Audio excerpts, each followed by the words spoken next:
अब स्टार्ट करना है, इसमें डिस्काउंट वाले सारे पॉइंट आ गए जो अपन लास्ट टाइम डिस्कस किए थे, ठीक है। तो देखो फोर्थ क्वेश्चन में क्या लिखा हुआ है, कंपाउंड एंट्री होगी, मिक्स एंट्री होंगी। सबसे फर्स्ट है पेड सैलरीज 30,000, रेंट 10,000, वेजेस 8,000। तो हमने पढ़ रखा कंपाउंड एंट्रीज क्या होती है, जब सेम नेचर के ट्रांजेक्शन होते हैं। सेम नेचर मतलब एक्सपेंस हो तो सारे एक्सपेंस होने चाहिए, एसेट्स खरीदोगे तो सारी एसेट्स होनी चाहिए, है ना। अब उसमें आपने 3 एसेट 4 एसेट एक साथ परचेज कर ली तो सेम नेचर का ट्रांजेक्शन हो गया। इनकम रिसीव हो रही है, 3 4 इनकम एक साथ बता दी, कमीशन मिला, इंटरेस्ट मिला, तो ये सब क्या है, सेम नेचर के ट्रांजेक्शन है। तो सेम नेचर के अगर ट्रांजेक्शन दिए हुए हो तो उसे आप एक सिंगल एंट्री में कर सकते हो, ठीक है। जैसे अब इस क्वेश्चन के अंदर बोल दिया, सैलरी पे करी एक्सपेंस है, रेंट पे किया एक्सपेंस है, वेजेस पे की एक्सपेंस है, तीनों ही एक्सपेंस है, तो क्या इनको सिंगल एंट्री में कर सकते हो? यस कर सकते हो। एक्सपेंस हमेशा क्या होता है, क्या होता है एक्सपेंस? डेबिट। तो जितने भी एक्सपेंस आपको डेबिट करते जाओ, ठीक है। तो हाँ, अप्रैल 5 को 2023, 5 अप्रैल, 5 अप्रैल। अच्छा जनरल का फॉर्मेट बना ले, ये लो, या आप जनरल का फॉर्मूला बना लेना, है ना, नहीं तो मेरा यहाँ स्पेस आ जाएगा ऐसे ही। क्या एंट्री करेंगे, सैलरी पे की, सैलरी अकाउंट डेबिट, कितनी पे की सैलरी? 30,000। रेंट पे किया, रेंट अकाउंट डेबिट। हाँ, अब ध्यान रखना मिक्स में आप तभी कर सकते हो जब सेम डे पे ट्रांजेक्शन हो। 5 तारीख को हो रहे हैं, तीनों एक ही दिन हो रहे हैं। अगर अलग डेट को हुआ तो अलग तारीख को आ गया लेन देन, वो तो अपन को अलग से लिखना पड़ेगा, है ना। रेंट पे किया, रेंट अकाउंट डेबिट आ रहा ना साथ में 10,000। अगर अलग डेट को होगा तो साथ में नहीं लिख सकते हो, फिर तो आपको अलग अलग एंट्री करनी पड़ेगी, ठीक है। Next wages 8,000, wages account debit. और देखो किससे पे किया हमने, बाई चेक। बाई चेक पे किया तो बैंक बैलेंस अफेक्ट होगा, और बैंक बैलेंस बढ़ेगा या कम होगा? कम होगा। बैंक बैलेंस डिक्रीज होने पर क्या होता है? क्रेडिट। बैंक बैलेंस इंक्रीज करने पर डेबिट, डिक्रीज होने पर क्रेडिट टू बैंक अकाउंट, ठीक है। इसका नरेशन क्या हो जाएगा, being salary, rent and wages paid. Clear? अब देखो कितना हो गया, 48,000। टोटल बैंक बैलेंस 48,000 से कम हो गया। अरे समझ में, कौन सी एंट्री है? कंपाउंड एंट्री, ठीक है, कंपाउंड या मिक्स एंट्री। अब नेक्स्ट कह रहा है, वही वाला पॉइंट आ चुका भाई जो अभी 2 3 दिन से अपने चल ही रहा है। Purchase goods from Hari 30,000 at 10% trade discount and 2% cash discount, payment was made immediately. कितने का गुड्स है? 30,000 का। तो बताओ इसकी लिस्ट प्राइस क्या है, इधर समझा रहा हूं। इसकी लिस्ट प्राइस है कितनी? 30,000। अब क्या करना है, सबसे पहले माइनस करते हैं ट्रेड डिस्काउंट। कितना परसेंट है ट्रेड डिस्काउंट? 10%। 30,000 का 10% 3,000, तो रिमेनिंग वैल्यू आई 27। इसे अपन क्या बोलते हैं? Net purchase. और हमेशा एंट्री जो है वो नेट से होती है। इन दोनों को अपन कभी भी हमारी बुक्स में नहीं लिखते, ट्रेड डिस्काउंट कभी बुक्स में नहीं आता, ठीक है। फिर कह रहा है अब अपन को 2% कैश डिस्काउंट भी मिला, तो इसमें से कैश डिस्काउंट भी क्या हो जाएगा? Minus, minus cash discount at the rate of 2%। अब 2% किसका होगा? 27,000 का, 27,000 का, 27,000 का 2% कितना आएगा? 0 है 540। ये और लेस करते हैं तो आ जाएगा 26,460। ये अपन उसको अगले को क्या करेंगे? पे करेंगे, क्योंकि हम गुड्स परचेज कर रहे हैं। करिए एंट्री ऐसी, सेम वही पॉइंट चल रहा है। अब गुड्स परचेज करेंगे तो परचेज में अमाउंट आएगा 27,000।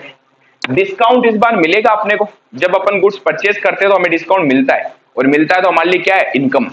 इसको क्या करेंगे? क्रेडिट। कैश हमारे यहां से गई, क्रेडिट। तो क्या एंट्री बन गई देखो, परचेज अकाउंट डेबिट। डेट क्या थी इसकी? 7 अप्रैल। तो 7 अप्रैल को क्या हुआ? Purchase account debit, purchase account debit कितना आएगा? 27,000। टू में क्या आ जाएगा? To cash. आप चाहो तो पहले डिस्काउंट भी लिख सकते हैं, कोई दिक्कत नहीं है। टू कैश, कैश कितनी गई जो अपन पे करेंगे? 26,460 ही कैश गई, और हमें डिस्काउंट मिला है तो डिस्काउंट हमारे लिए क्या हो गया? इनकम। टू डिस्काउंट रिसीव, कितना डिस्काउंट मिलेगा? 540। सिंपल हो गई एंट्री। क्या नरेशन हो जाएगा? Being goods purchase. चलो अब देखो हो गई ये तो एंट्री। अब आगे बीइंग गुड्स परचेज, ठीक है। नेक्स्ट एंट्री देखो अब, paid Raju 5000 in cash and 7000 by cheque. अब देखो ध्यान से समझना इसको, हमने राजू को पे किए 5000 तो मैंने उसको कैश दे दी और 7000 मैंने उसको चेक से पेमेंट कर दिया। क्या आप इसको साथ में एंट्री कर सकते हो? कर सकते हैं। पहले इसकी एक बार अलग अलग एंट्री समझना। अगर मैं कंपाउंड एंट्री का मतलब क्या, सेम नेचर हुआ कि नहीं हुआ? हो गया ना, दोनों ही पेमेंट हो रहे हैं। किसको? राजू को। बताओ अगर राजू को कैश पे करूंगा तो क्या एंट्री करूंगा? Raju account debit to cash. और वही अगर मैं इसको चेक से पे करूंगा तो क्या एंट्री करूंगा? Raju account debit to bank. तो ये सेम नेचर हुआ कि नहीं हुआ? देखो राजू डेबिट हो रहा है दोनों ही जगह। अब बस तो अपन क्या करेंगे, सुनना, अब 5000 तो कैश गई और 7000 जो है वो चेक से गए। अब मैं अगर इसको मिक्स में करूं तो बताओ राजू डेबिट कितने से हो रहा है? 5 यहां और 7 यहां, 12000 से डेबिट हो रहा है। तो डेबिट करो ना, क्या दिक्कत है? 12000 से डेबिट कर देते हैं, 2 में कैश लिख देता हूं 5000 और 2 में बैंक लिख देता हूं 7000, हो गई एंट्री। ये तो होती कंपाउंड एंट्री, जब सेम नेचर का ट्रांजेक्शन हो। सेम नेचर का हुआ ना, जैसे यहां था ये सारे पेमेंट थे, यहां पर भी क्या है? पेमेंट ही है। राजू को पैसे चुका रहा हूं, राजू को पे करेंगे तो क्या एंट्री होगी? राजू कौन है? Receiver, Raju's account debit. अब एक बार नए अमाउंट पता लगे, इसको एक बार छोड़ दो, कोई दिक्कत नहीं। टू कैश, कैश गई हमारे यहां से कितनी? 5000। और बैंक बैलेंस कम हुआ कितना? 7000। क्या लिखेंगे? टू बैंक, बैंक अकाउंट 7000 और टोटल 12000। ऐसा समझ में? तो आप कर सकते हो, ठीक है। ये होती कंपाउंड एंट्रीज हमारे पास। डेट क्या थी हमारे पास? 15 अप्रैल। ये सिंगल एंट्री और कंपाउंड एंट्री, दो तरीके की एंट्री होती है। कंपाउंड में साथ में हो जाते हैं ट्रांजेक्शन। अब जैसे दो अलग अलग थे ये, है ना, तो सेम डे को अगर अलग अलग ट्रांजेक्शन है लेकिन इनका नेचर सेम है। नेचर मतलब दोनों में पेमेंट हो रहा है, पेमेंट हो रहा है। और किसको? राम को, राजू को पेमेंट हो रहा है, तो सेम नेचर का ट्रांजेक्शन हो गया, ठीक है। बीइंग क्या लिखना है? Being cash and cheque paid to, cheque paid to Raju. Clear? Next, अब नेक्स्ट में वही वाला पॉइंट आ गया। हाँ, अब आप है ना एक यहां पर इसको वर्किंग नोट भी बना सकते हो। वर्किंग नोट अपन को सबसे लास्ट में लिखना है। जैसे इसके आगे लिख देना यहां पर वर्किंग नोट नंबर फर्स्ट। ये हमने ऐसे कैलकुलेट किया। वर्किंग नोट मतलब समझते हो कि हमने ये चीजें कैलकुलेट कैसे करी है। अब आ गया वापस दूसरा पॉइंट, किसका? ऐसा ही पॉइंट है ट्रेड डिस्काउंट कैश डिस्काउंट वाला, तो इसका भी एक वर्किंग नोट बना लेते हैं। Working note number 2। अब रीड करना क्या कह रहा है। कह रहा है गुड्स सोल्ड टू रोमा। इस बार हमने रोमा को क्या किया? गुड्स सेल किया। कितने का? 5000 का। तो 5000 क्या हो गई? लिस्ट प्राइस हो गई। फिर लिख दिया 20% ट्रेड डिस्काउंट है, तो सबसे पहले ट्रेड डिस्काउंट माइनस करते हैं। फिर लिख दिया कैश डिस्काउंट है 3% और half off the payment. Half ही बोला, आप ध्यान रखना, जो कल कराया था मैंने आपको last time point, yes 50% was paid received immediately. हाथों हाथ मिल गया। अब देखो क्या करना है, सबसे पहले लिखनी है लिस्ट प्राइस। लिस्ट प्राइस कितनी थी इसकी? 5000। इसमें से पहले माइनस करते हैं क्या? Trade discount. कितना परसेंट है? 20%। 5000 का 20% कितना होता है? 1000, 1000। तो अब कह सकते हैं नेट हमारी जो सेल है, इस बार सेल है, नेट सेल्स वो कितनी है? 4000। अब इसके अपन को दो पार्ट्स करने भाई।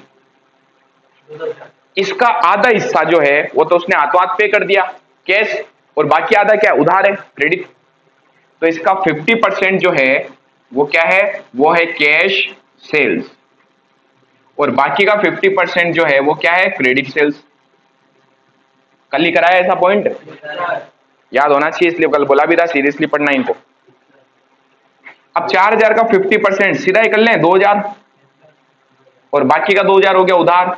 2000 उधार हुआ, उसके लिए तो उस पार्टी का नाम आएगा रोमा, तो इसके लिए अपन अकाउंट खोलेंगे किसका? रोमा का, रोमाज अकाउंट। उधार के लिए तो पार्टी का नाम आ गया। अब इसमें 2000 जो था, इसमें वो कह रहा है कि आप अगर हाथों हाथ पेमेंट देते हो तो हम आपको एक्स्ट्रा डिस्काउंट देंगे। कितना? 3%। तो इसमें से कर देना माइनस कैश डिस्काउंट। कितना होगा कैश डिस्काउंट? 3%। 2000 का है, 2000 का 3%, 3% कितना हो गया? 60 रुपए, 60 रुपीज। हाँ बस क्या, फिर क्या पूरे 600 देते हैं, 2000 में 60 गए तो 1940 रुपए जो है वो अपन को कैश रिसीव हो जाएगी इस बार। माल बेचा है ना, है क्यों? 2000 का 3% ही होता है, देखो 3%, 20 से 20 गए, 20 इंटू 3 60, 60 रुपीज। तो अब देखो यहां पर पता कितने अकाउंट खुल गए? 4। एक तो सेल्स है ना, क्रेडिट सेल्स किया तो रोमा का अकाउंट, कैश मिली तो कैश का अकाउंट, और डिस्काउंट दिया इस बार हमने तो डिस्काउंट अलाउड का अकाउंट। ठीक है, अब एक एक करके चलते हैं। सबसे पहले बताओ, रोमा को गुड सेल किया, डेट थी 18 अप्रैल, रोमा रिसीवर है, रिसीवर तो क्या करेंगे? डेबिट, तो एंट्री होगी रोमाज अकाउंट डेबिट। अब जितना उसको उधार बेचा उसी से तो उसका अकाउंट खुलेगा। उधार में कितने का गुड सेल किया है? 2000, 2000। ठीक है, कैश मिलेगी अपने को, इससे कैश आ रही है अपने पास भाई, कैश में जो बेचा उसके लिए कैश भी तो आएगी, कैश आएगी तो कैश डेबिट होगी, cash account debit, cash account debit. Cash कितनी आ रही है? 1940, और हमने उसको डिस्काउंट दिया तो ये डिस्काउंट हमारे लिए लॉस है। कैश डिस्काउंट को तो बुक्स में लिखा जाता है, लॉस है तो क्या करेंगे? Debit, discount allowed account debit. कितना डिस्काउंट? 60 रुपए, और टू में क्या आ जाएगा? To sales, sales total net वाली कितनी? 4000। समझ रहे हो? कोई दिक्कत यहां तक? नरेशन क्या हो जाएगा इसका? बीइंग गुड्स सोल्ड है, परचेज नहीं है, सोल्ड टू रोमा। मजा आया? हाँ, तो इसलिए तो आधा ही कैश आई, आधे के लिए तो उधार हो गया, उधार के लिए पार्टी का नाम आ गया, और कैश के लिए ये रहा। देखो इस 2000 और इन दोनों के टोटल 2000, उसमें से उसने कुछ डिस्काउंट दे दिया। ठीक है, हाँ नरेशन में तो आप भले इतना लिख दो, बहुत है इनफ। फटाफट यहां तो अब इधर ध्यान दो। 18 अप्रैल के बाद में नेक्स्ट एंट्री हमारी 20 अप्रैल को, क्या लिखा हुआ है? Goods sold to Ramesh for 8000। हमने रमेश को गुड्स पे किया 8000 का। अच्छा, डिस्काउंट वाला अगर बोले तो ही रामायण करनी, नहीं तो नहीं करनी। अब इसमें अगले पॉइंट में बहुत अच्छा है, समझना इसको। 20 अप्रैल कह रहा हमने रमेश को 8000 का गुड्स पे किया और उसने 5000 हाथों हाथ चेक से दे दिए अपने को, 8000 का, और 5000 हाथों हाथ दे दिए तो 3000 उधार है। तो इस केस में अपन क्या एंट्री करेंगे? 3 अकाउंट अफेक्ट होंगे। एक तो चेक आ रहा है तो बैंक बैलेंस बढ़ेगा, ठीक है, कैश अकाउंट, कैश क्यों? बैंक अकाउंट आ गया ना। दूसरा कैश नहीं, बैंक, सीधा बैंक में पैसा जाएगा, कैश थोड़ी आ रही है। उसने मुझे चेक दिया हो, उससे उसको मैं बैंक में जमा कराऊंगा, मेरा बैंक बैलेंस बढ़ेगा। सेल्स अकाउंट और एक पार्टी का नाम से अकाउंट, क्यों? क्योंकि उधार में भी तो बेचा, उधार बेचते पार्टी का भी नाम आएगा। अब चेक कितना मिला? 5000, तो बैंक बैलेंस कितना बढ़ेगा? 5000। तो देखो क्या एंट्री होगी 20 अप्रैल को? Bank account debit, bank account debit. इसमें आएंगे 5000, जो उधार में बेचा उसके लिए पार्टी का नाम, किसको बेचा? रमेश। रमेश कौन है? रिसीवर, रिसीवर है तो क्या होगा? Debit, Ramesh account debit, Ramesh account debit 3000, और टू में क्या आ जाएगा? टू सेल्स, सेल टोटल कितनी आ गई? 8000। तो माल तो 8000 का बिका, उसमें से 5000 उसने हाथों हाथ चेक से दे दिए, 5000 उधार है, एकदम सिंपल। हाँ 3000, ठीक है। नहीं एंट्री याद नहीं करनी, समझना, याद करनी हो तो कोई ओबीएस थोड़ी रट्टा मार लिया, समझनी है कि बैंक डेबिट हुआ क्यों हुआ, है ना। Bank goods sold to Ramesh, ठीक है। 20 वो बाद में डिस्कस करते हैं उसके ऊपर। अगला 25 अप्रैल को, 25 अप्रैल तो यहाँ तो मैं करवाऊंगा ही ना आप लोगों को, क्यों टेंशन लेते हो। चलो okay okay okay. Additional capital introduce as cash 10,000, delivery van, personal assets 50,000। अब देखो साल के स्टार्टिंग में बिजनेस का ओनर पैसा लगाता है, वो साल के दौरान भी तो लगा सकता है, यस। अब इसने साल के दौरान क्या किया? मिडिल ऑफ द ईयर इसने 10,000 कैश छोड़ दी कैपिटल में, और इसके पास वो एक कोई पर्सनल एसेट्स पड़ी थी वो भी इसने बिजनेस में डाल दी। तो अब देखो हमारे पास क्या आ रहा है? कैश आ रही है, वेन आ रही है, वेन हमारे लिए एसेट्स है, एसेट्स आएगी तो क्या होगा, डेबिट, कैश आई डेबिट, और क्या बनेगी इसकी, कैपिटल। तो जब भी ओनर बिजनेस में पैसा लगाता है या कोई भी चीज इन्वेस्ट करता है तो इससे क्या बन जाती है, उसकी कैपिटल बन जाती है। और कैपिटल सिर्फ साल के स्टार्टिंग में नहीं होती, साल के बीच में भी हो सकती है। और ज्यादा बिजनेस में पैसों की नीड हो गई तो ओनर क्या करेगा, घर से और पैसे लेके आएगा। आ रहा है समझ में? तो इस केस में बताओ, और क्वेश्चन ने खुद ने बोल दिया एडिशनल कैपिटल यानी और पैसा लगाया। तो बताओ कैश आएगी एक, तो कैश अकाउंट डेबिट, कैश कितनी लाया ये 10,000। डिलीवरी वैन भी लाया ये, नीड होगी डिलीवरी वैन की, इसकी पर्सनल एसेट पड़ी थी घर पे, इसने बिजनेस में लगा दी। तो हमारे पास तो क्या हो रहा है, एसेट्स आ रही है। हम अपने आप को क्या मानते हैं, बिजनेस।